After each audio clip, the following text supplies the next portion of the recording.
السلام عليكم ورحمة الله وبركاته. إن الحمد لله والصلاة والسلام على محمد المصطفى وعلى آله وأصحابه المجتبى أما بعد. প্রিয় দর্শক শ্রোতা, আশা করছি আল্লাহ সুবহানাহু ওয়া তাআলা আপনাদের সকলকে ভালো রেখেছেন। আলহামদুলিল্লাহ, আমরাও আল্লাহর মেহেরবানিতে ভালো আছি।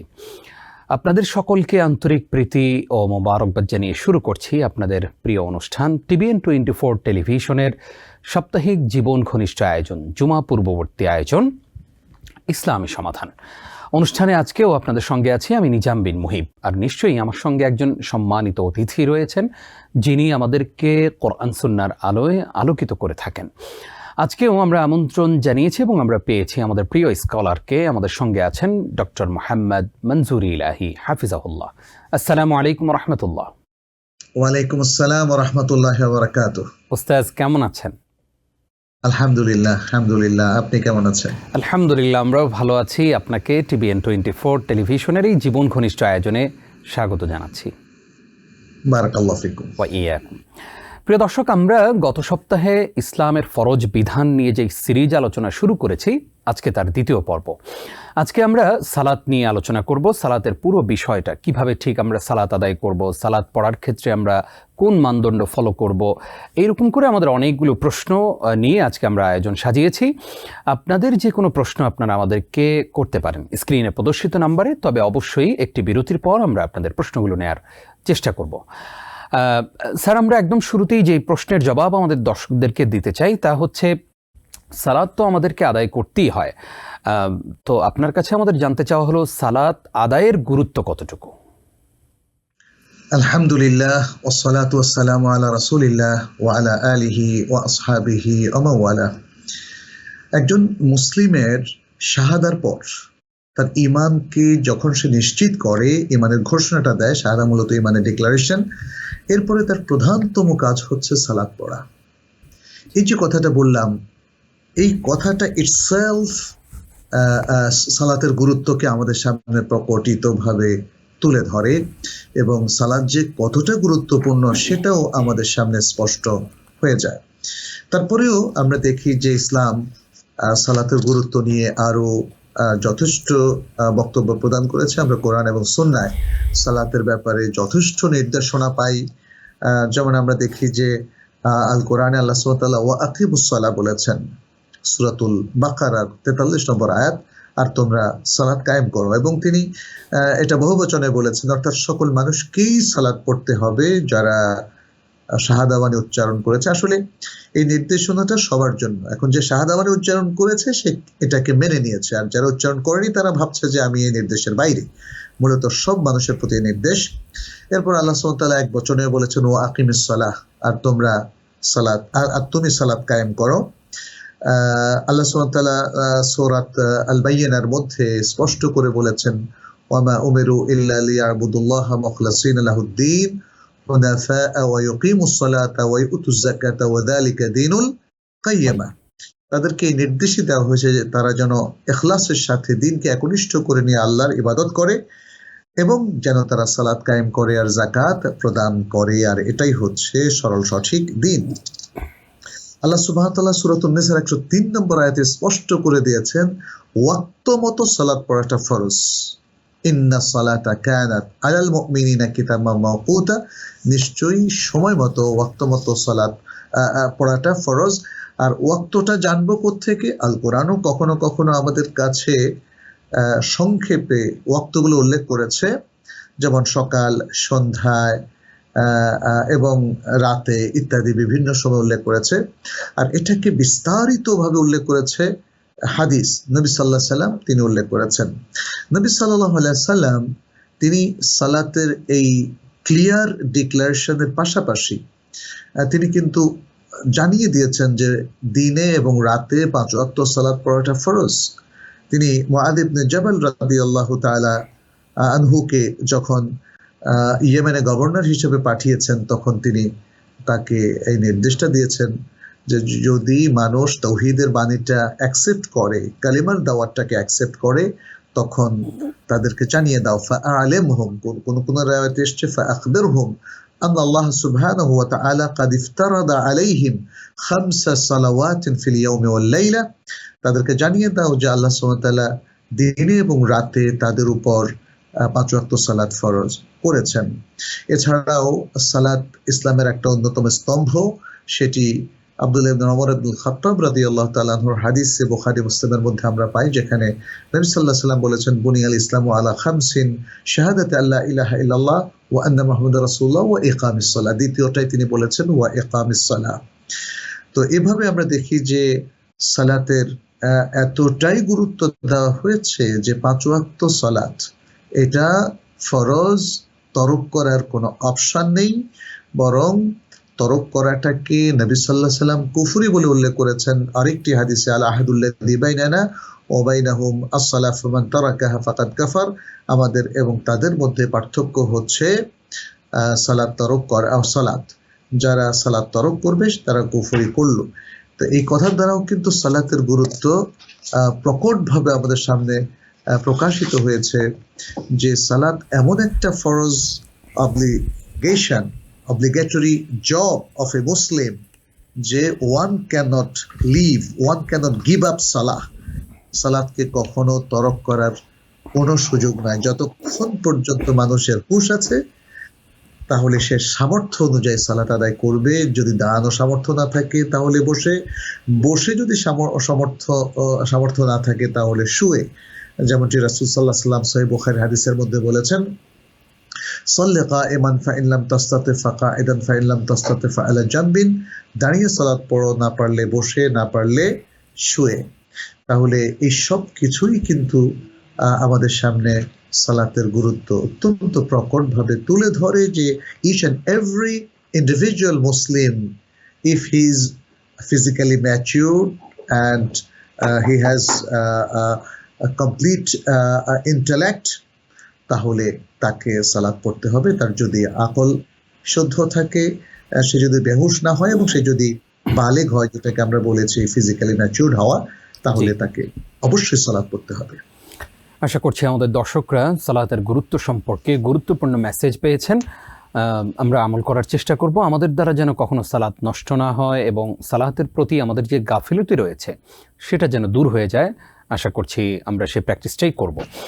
স্যার, আপনার কাছ থেকে এবার আমরা জানতে চাই যে এই যে সালাত আমরা আদায় করব, সেই সালাতকে একাকী বাসায় আদায় করা উত্তম নাকি জামাতের সহিত সালাত আদায় করা উত্তম? যদি জামাতের সহিত সালাত আদায় করা উত্তম হয়, নারীরাও কি মসজিদে গিয়ে সালাত পড়বে কিনা, পুরো বিষয়টা নিয়ে আমরা একটু জানতে চাই। ধন্যবাদ আপনাকে। এখানে দেখা যাচ্ছে যে রাসূলুল্লাহ সাল্লাল্লাহু আলাইহি ওয়াসাল্লাম তিনি সারা জীবন জামাতের সাথে সালাত আদায় করেছেন এবং এটা কোরআনেরও নির্দেশ। আল কোরআন জামাতের সাথে সালাত আদায় করার নির্দেশনা দিয়েছে। তবে এই নির্দেশনাটা পুরুষদের জন্য। আমরা দেখি যে যেমন আল্লাহ সুবহানাহু ওয়া তাআলা বলছেন ফারকাউ মা'আর রাকিঈন, তোমরা রুকুকারীদের সাথে রুকু করো। তারপরে ওয়া আকিমুস সালাহ, এটা বলার দ্বারা উলামায়ে কেরাম প্রমাণও নিয়েছেন যে এটা জামাতের সাথে আদায় করতে হবে। সালাত একাকী আদায় করাটা পুরুষদের জন্য সঙ্গত নয়, যদিও একাকী সালাত আদায় করলে সেটা আদায় হবে। কারণ আমরা এখানে দেখি যে জামাতের যে হাদিসগুলো এখানে এসেছে সেখানে জামাতের সাথে আদায় করলে কি পরিমাণ বেশি সওয়াব হয় সেটি উল্লেখ করেছেন রাসূল সাল্লাল্লাহু আলাইহি ওয়াসাল্লাম। কোথাও সেটাকে 25 গুণ, কোথাও সেটাকে 27 গুণ উল্লেখ করেছেন। এ থেকে উলামায়ে কেরাম তারা উল্লেখ করেন যে তাহলে একাকী সালাতও শুদ্ধ হবে। এখানে আসলে জামাতের সাথে সালাতের যে বিষয়টা আমরা এখানে উল্লেখ করছি সেটা মূলত মানে 5 ওয়াক্ত ফরজ সালাতের ক্ষেত্রে। আর অন্য নফল সালাতের জন্য জামাতটা শর্ত নয়, যদিও রাতের সালাতে জামাতের সাথে পড়ার পারমিশন আছে। নবী সাল্লাল্লাহু আলাইহি ওয়াসাল্লামের সাথে রাতের সালাতে সাহাবায়ে কেরামের কেউ দাঁড়াতেন, আর রমাদানে তার সাথে অনেকেই ইক্তেদা করেছেন কিয়ামুল লাইলের মধ্যে তার পেছনে, যেখান থেকে আমরা সালাতুত তারাবি বা কিয়ামুল লাইলে একসাথে জামাতের সাথে পড়ার দলিলটা পাই। তবে সাধারণত জামাতের সাথে সালাত পড়ার যে ফরজিয়াতের কথা আমরা আলোচনা করছি সেটা হলো ওয়াক্তিয়া সালাতের ক্ষেত্রে কোরআনের বিভিন্ন আয়াতের এই যে সম্বোধন থেকে আমরা স্পষ্ট হই যে আসলে পুরুষদের জন্য কোরআনও নির্দেশ দিচ্ছে একসাথে সালাত আদায় করা। আর নবী সাল্লাল্লাহু আলাইহি ওয়াসাল্লাম তার কাছ থেকে আসলে জামাতে সালাতের ব্যাপারে অসংখ্য হাদিস এসেছে এবং সেই হাদিসগুলো দ্বারা প্রমাণিত হয় যে তিনি জামাতে সালাত আদায় করাটা পুরুষদের জন্য ওয়াজিব করে দিয়েছেন। কেউ এটাকে ওয়াজিব বলেছেন, কেউ ফরজ বলেছেন, আবার অনেক ওলামায়ে কেরাম তারা বলেছেন যে জামাতের সাথে সালাত আদায় করাটা এটা খুব গুরুত্বপূর্ণ, তবে তাদের মতে এটা সুন্নাতে মুআক্কাদা। কিন্তু আমাদের যে তাহকিক, আমাদের ওলামায়ে কেরামের যে তাহকিক, সেটি হচ্ছে পুরুষদের জন্য জামাতের সাথে সালাত আদায় করাটা এটা ওয়াজিব পর্যায়ের আমল। কেউ যদি বিনা কারণে জামাতের সাথে সালাত তরক করে তাহলে তিনি গুনাহগার হবেন। আর আপনি বলেছিলেন যে মহিলাদের জন্য তাহলে কি? মহিলাদের জন্য জামাতের সাথে সালাত আদায় করা মসজিদে এসে তার পারমিশন আছে, কেননা নবী সাল্লাল্লাহু আলাইহি ওয়াসাল্লাম বলেছেন লা তামনাউ ইমা আল্লাহি মাসাজিদ আল্লাহ, আল্লাহর বান্দীদেরকে মসজিদে আসতে নিষেধ করো না। তবে এমন কোনো হাদিস নেই যে হাদিস দ্বারা নারীদেরকেও মসজিদে আসতে বাধ্য করা হয়েছে। ফলে আমরা বলবো যে নারীদের উপর ওয়াজিব নয় মসজিদে আসা, তবে মসজিদে তাদের আসার ব্যবস্থা আমরা দেখেছি সে প্রাচীন কাল থেকেই হারামাইনের দুটো মসজিদে ছিল।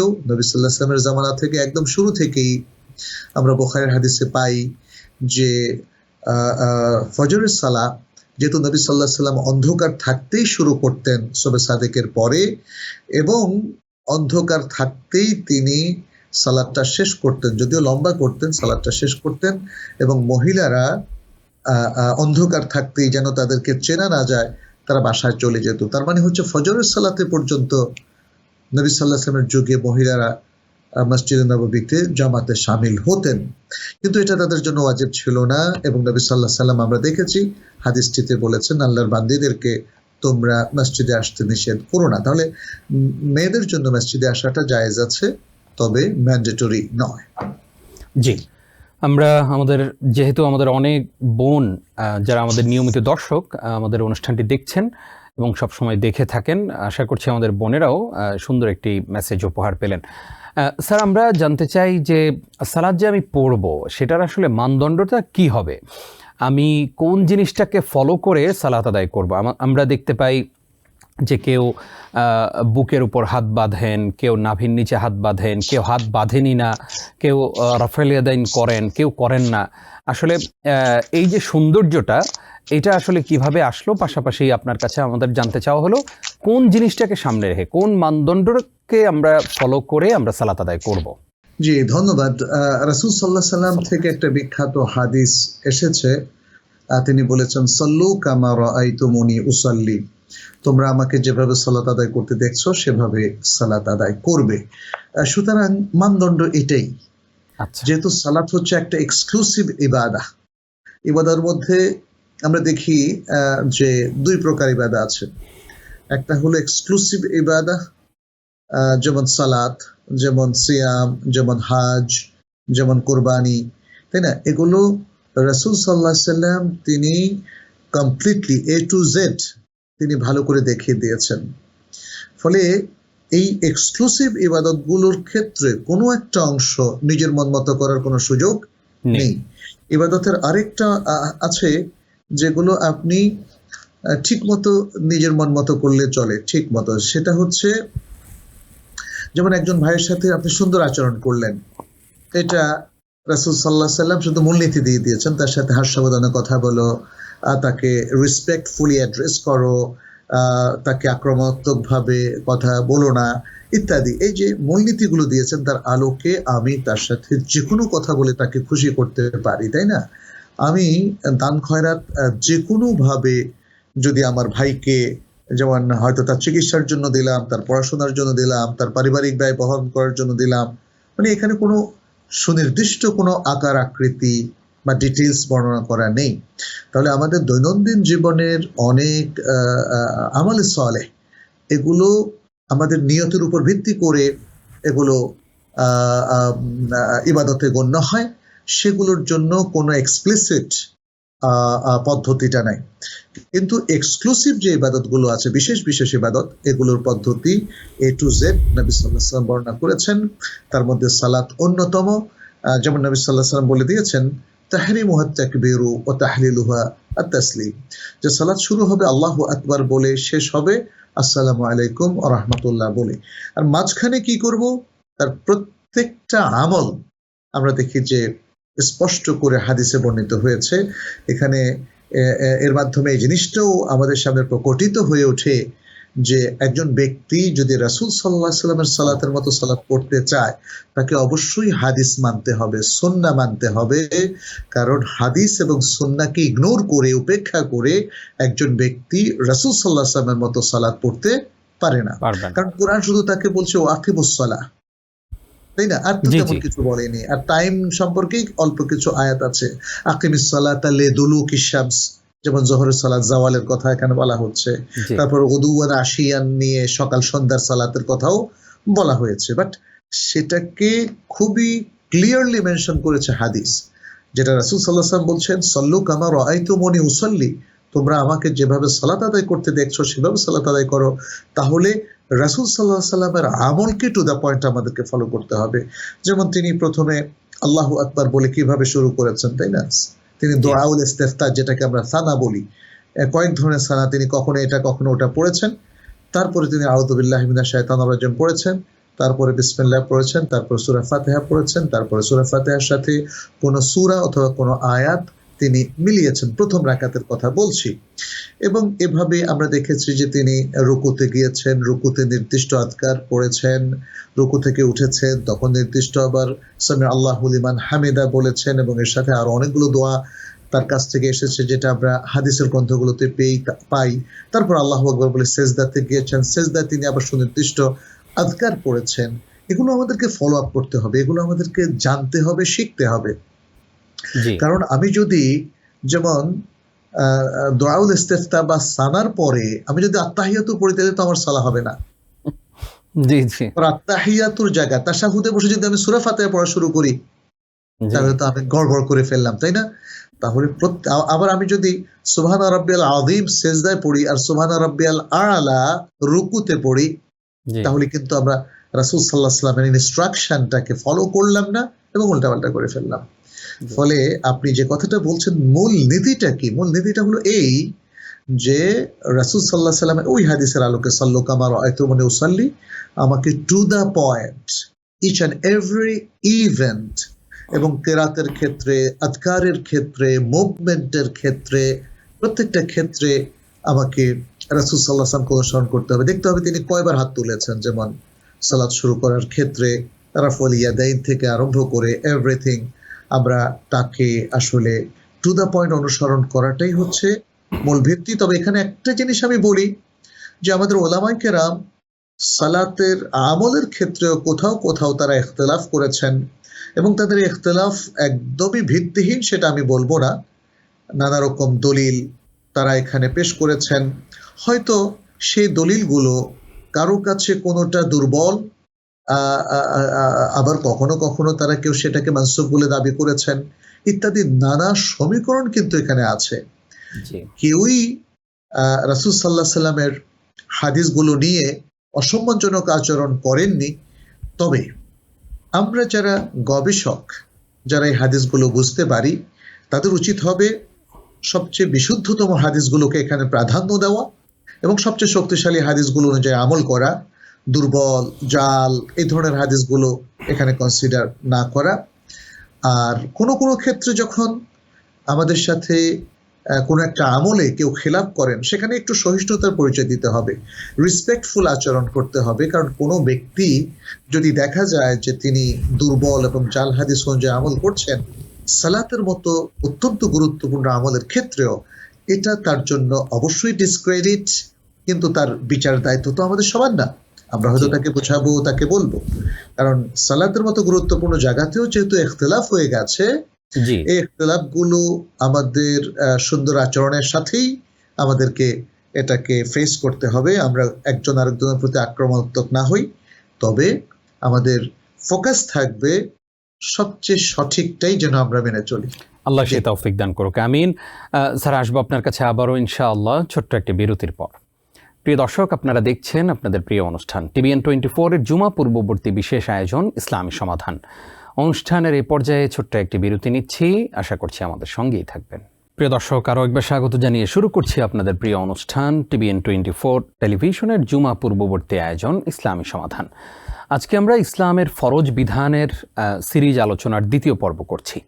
আর আজকের আমাদের বিষয় হচ্ছে সালাত। আর সালাতের বিষয়ে নানান প্রশ্ন এবং তার জবাব দিচ্ছি। আমাদেরকে আপনাদের প্রশ্নগুলোর জবাব দেওয়ার জন্য এবং সেই সাথে আমাদের সালাত সম্পর্কিত গুরুত্বপূর্ণ আলোচনা পেশ করবার জন্য আমরা আমন্ত্রণ জানিয়েছিলাম ডক্টর মোহাম্মদ মনজুরি ইলাহি হাফিজাহুল্লাহকে। স্যার আমাদের সঙ্গে রয়েছেন। স্যার, আপনাকে আরও একবার স্বাগত জানাচ্ছি। ধন্যবাদ। স্যার, আমরা একটু জানতে চাই যে সালাতের সামাজিক উপকারিতা কি? আমরা অনেককে দেখি যে সালাত আদায় করেন, আবার ঠিকই আসলে ইসলাম যেগুলোকে পারমিট করে না ওই সমস্ত কাজও করেন। তাহলে আসলে অশ্লীল কাজ থেকে কি আসলে বিরত হতে পারছি আমরা সালাত আদায় করে? ধন্যবাদ আপনাকে।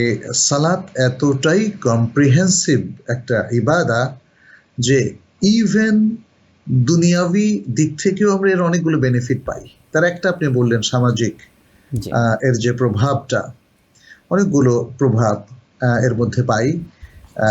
সালাত যিনি পড়েন, রেগুলারলি আদায় করেন, কোরআন বলছে ইন্নাস সালাতা তানহা আনিল ফাহশাই ওয়াল মুনকার, নিশ্চয়ই সালাত ফাহশা তথা অশ্লীলতা এবং মুনকার অন্যায় থেকে মানুষকে বিরত রাখে। কারণ এই সালাত তো একটা এক্সক্লুসিভ ইবাদত, সে আল্লাহ সন্তুষ্টির জন্য আদায় করছে, অতএব ফাহশা এবং মুনকার থেকে তাকে বিরত থাকতে হবে, সেই এডুকেশনটা সালাত তাকে দেয়। ফলে আমরা দেখি যে সাহাবায়ে কেরাম ইসলাম গ্রহণের পরে যখন সালাত শুরু করেছেন, আগে তারা নানা ধরনের কাজ করতেন ইসলামের আগে, সেটা কিন্তু ইসলামের পরে তাদেরকে একদম সংশোধন করে দিয়েছে। সালাত ক্ষেত্রে খুবই ইফেক্টিভ একটা রোল প্লে করেছে এবং তাদেরকে মহান মানুষে পরিণত করেছে। তো এর সামাজিক যে প্রভাবটার কথা আপনি বললেন, আমরা যদি সেটাকে এভাবে সমীকরণ, স্যার আমরা এই বিষয়ে আরো একটু আলোচনা শুনবো ইনশাআল্লাহ। আমাদের সঙ্গে এই মুহূর্তে একজন দর্শক আছেন, আমরা তাকে যুক্ত করছি। আসসালামু আলাইকুম রাহমাতুল্লাহ। ওয়ালাইকুম আসসালাম। আসসালামু আলাইকুম হুজুর, আপনারা ভালো আছেন? ওয়ালাইকুম আসসালাম। জি আলহামদুলিল্লাহ, আমরা ভালো আছি, আশা করছি আপনিও ভালো আছেন। জি আলহামদুলিল্লাহ, আল্লাহ ভালো রেখেছেন। আমার একটা প্রশ্ন হচ্ছে হুজুরের কাছে। আমার হাজবেন্ড মরার প্রায় 3-3.5 মাসের মতো হয়ে গেল, কিন্তু মানে ওর কথা একদম আমি বলতে পারি না। সব সময় দিনে রাতে 24 আওয়ার ওর কথা সব সময় মনে হয় এবং ওর জন্য দোয়াও করি, কিন্তু আমার বুকের ভিতরে এত কষ্ট মনে হয়, বুকের ভিতরে কি যেন একটা জিনিস, মানে একদম বলতে পারতেছি না। আল্লাহ তাআলার কাছে ওর জন্য দোয়াও করতেছি।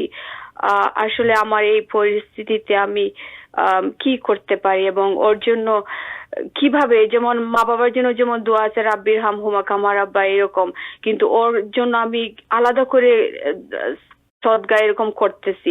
আলাদা করে কিভাবে আল্লাহ তাআলার কাছে ওর জন্য দোয়া করব? এবং সব সময় আমি ওকে স্বপ্নে দেখি। তো এই যে স্বপ্নে দেখতেছি, মানে সবকিছু মিলিয়ে আমাকে কি হুজুর একটু গাইড করবেন এই পরিস্থিতিতে? এবং 7 বছরের একটা মেয়েকে নিয়ে আমি কিভাবে, এবং শারীরিক অবস্থাটা আলহামদুলিল্লাহ আমি ভালো আছি, একটু কি হুজুর আমাকে বলবেন এই অবস্থায় আমি কি করতে পারি? জি জি জি, অসংখ্য ধন্যবাদ আপনাকে, আমাদের সঙ্গেই থাকুন।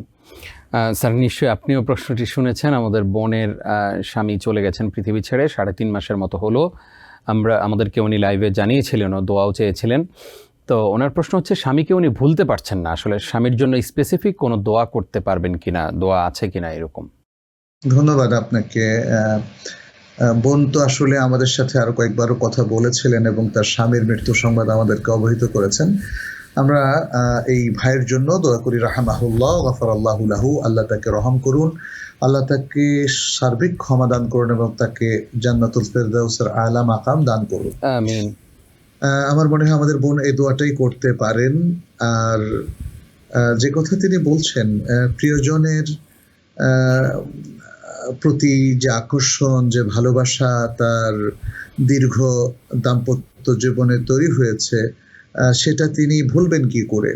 সেটাকে তার স্মরণে থাকাই স্বাভাবিক এবং তারই ফলশ্রুতিতে তিনি হয়তো তাকে স্বপ্নেও দেখেন, যদিও স্বপ্ন আমাদের কাছে দলিল নয়, বাট এইটা তো তার কাছে একটা প্রভাবশালী বিষয় এবং মূল্যবান বিষয়ও যে তিনি তার স্বামীকে ভুলতে পারছেন না। স্বামীর প্রতি তার ভালোবাসা থাকা এটা খুবই স্বাভাবিক একটা বিষয়, এবং বরং মানে এটা হয়তো প্রশংসিত একটা বিষয় এই দিক থেকে যে তিনি হয়তো জীবদ্দশায় তার স্বামীর আনুগত্য পোষণ করতেন এবং তাকে খুশি করার জন্য চেষ্টা করতেন। এখন যেটা করবেন সেটা কিন্তু রাসূল সাল্লাল্লাহু আলাইহি ওয়াসাল্লাম রেকমেন্ড করেছেন। তিনি বলেছেন ওয়াল তাসবির ওয়াল তাহতাসিব আল আজরা ইনদাল্লাহ, তিনি সবর করবেন। আল্লাহ তার স্বামীকে নিয়ে গিয়েছেন এবং একসময় আমরা সবাই আল্লাহর কাছে চলে যাব, ফলে সবর, যারা জীবিত আছে তারা সব সময় সবর করতে হবে। মৃত ব্যক্তির জন্য দোয়াও করবেন, সবর করবেন। আর দ্বিতীয় হচ্ছে আল্লাহর কাছে সবর আশা করবেন, এই সবরের বিনিময়ে আল্লাহর কাছে সবর আশা করবেন। এবং থার্ড হচ্ছে আপনি স্বামীর জন্য দোয়া করবেন, যেটা এখন করছেন আপনি, যেটা আমরা বুঝতে পারছি, এবং দাঁত খয়রাত সাদাকা করছেন, এবং এটাই যথেষ্ট। আর সন্তান আপনার স্বামীর মানে ঔরজাত কন্যা আল্লাহর পক্ষ থেকে আমানা, আপনি সে আমানতদারি রক্ষা করবেন, সন্তানকে সার্বিকভাবে ইসলামী তারবিয়ত দিবেন। এখন যেহেতু স্বামী নাই, যদিও আপনার জন্য একটু কঠিন হয়ে গিয়েছে, বাট স্টিল আপনি একটা সংগ্রামী জীবনের জন্য প্রস্তুত হবেন, আপনার মনোবল বৃদ্ধি করবেন, আল্লাহর উপর তাওয়াক্কুল করে আপনি সন্তানের দায়িত্বটা পালন করার চেষ্টা করবেন। আমি আশা করি যে ইনশাআল্লাহ মনোবল যদি শক্তিশালী রাখতে পারেন এবং নিজেকে আসলে সবরের মধ্যে, তাহাম্মুলের মধ্যে রেখে আপনি জীবন পরিচালনা করেন, তাহলে আপনার জীবনটা সুন্দর হয়ে উঠবে ইনশাআল্লাহ। আমরাও সেই প্রত্যাশা এবং দোয়া করছি। আমাদের সঙ্গে এই মুহূর্তে আরো একজন দর্শক আছেন। আসসালামু আলাইকুম। ওয়ালাইকুম আসসালাম। জি ভাই, জি প্রশ্ন করুন। আমার একটা প্রশ্ন আছে। জি প্লিজ। যে আমি বাথরুম করার পর, মানে পায়খানা করার পর যখন শোষার পর আমার হাত থেকে 2-1 ফোঁটা পানি পড়ে, এটি কি আমার কাপড় নাপাক হয়ে যাবে?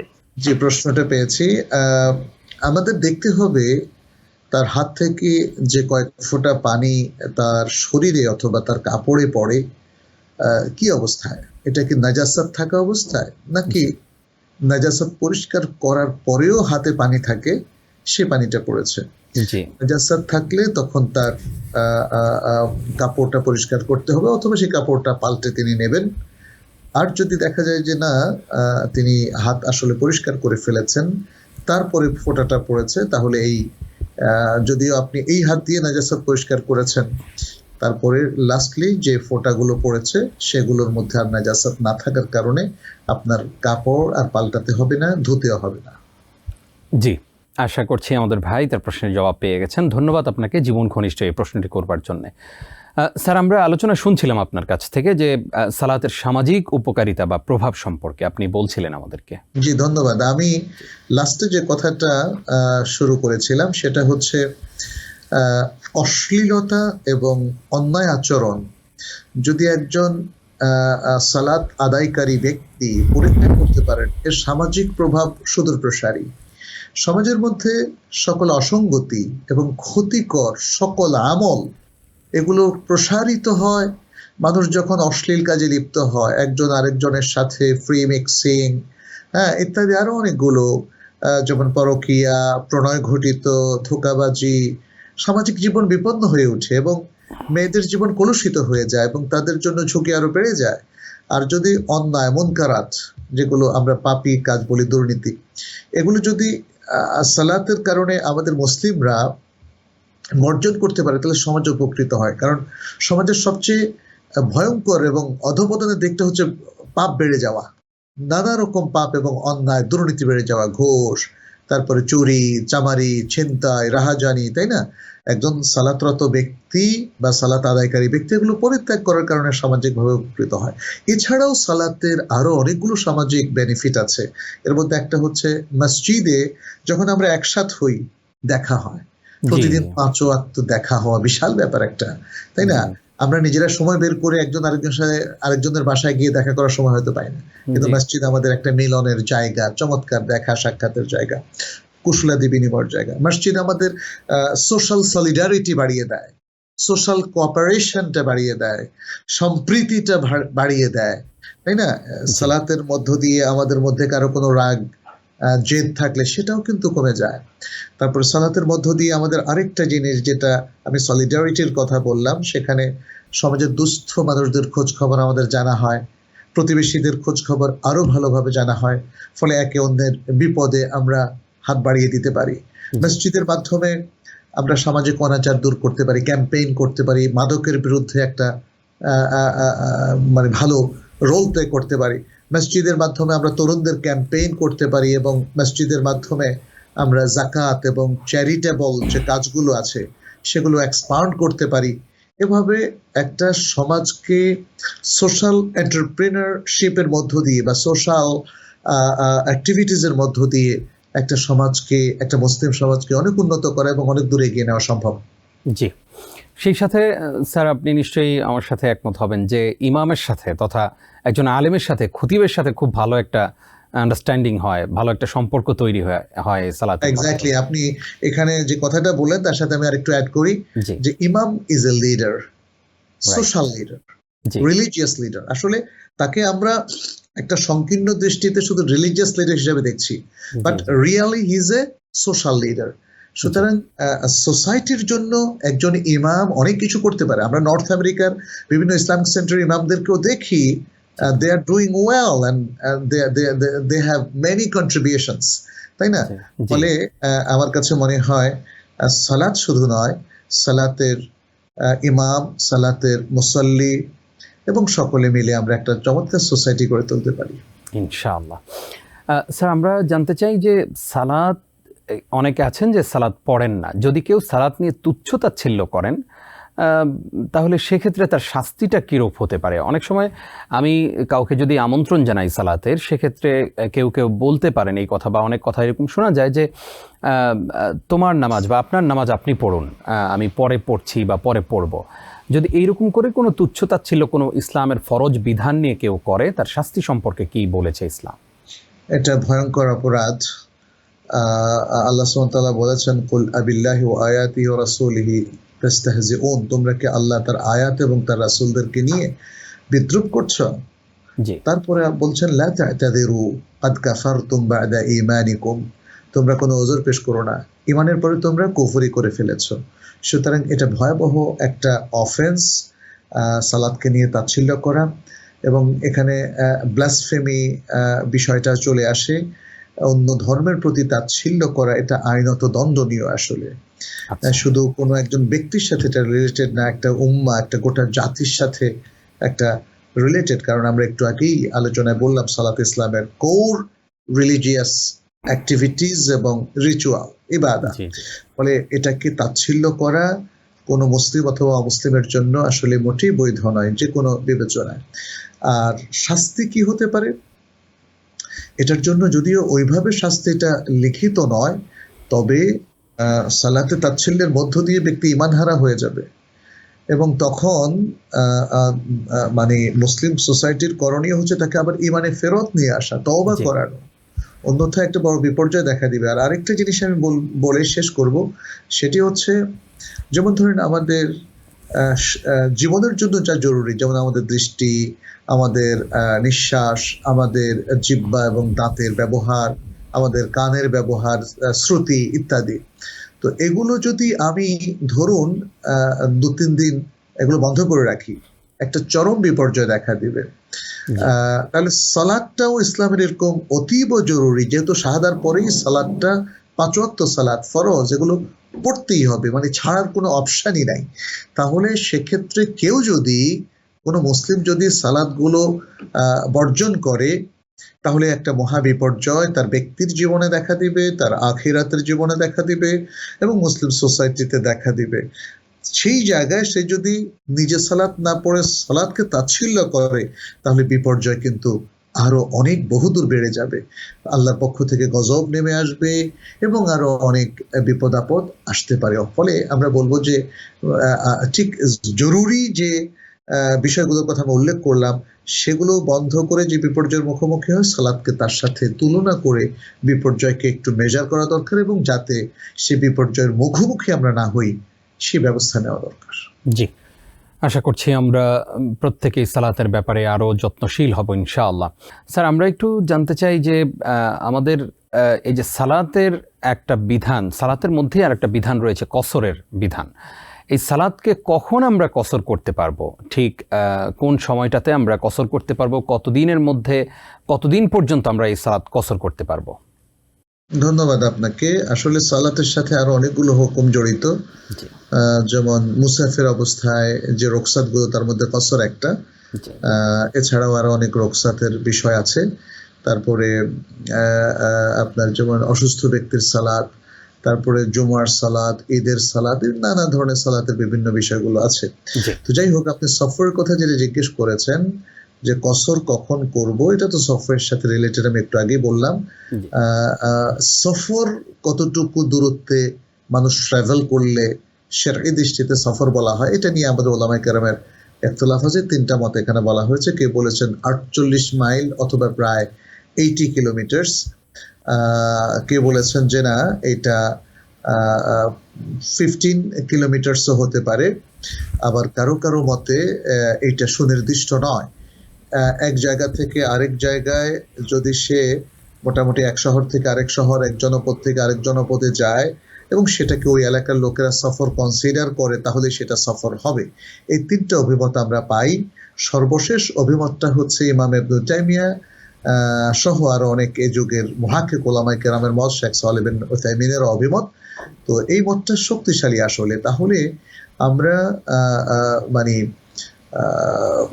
নির্দিষ্ট একটা দূরত্বকে সফর না বলে, যদি এক শহর থেকে আরেক শহর, এক জনপদ থেকে আরেক জনপদের যাতায়াতটাকে শহর কনসিডার করি এইভাবে যে আমি নিজের ইচ্ছা মতো এটাকে ঠিক করলাম না, এটা সে এলাকার মানুষের প্রথা, তাহলে এটা একটা শক্তিশালী অভিমত। তাহলে 48 কিলোমিটার কম সফর করলেও আসলে কসর করা যেতে পারে।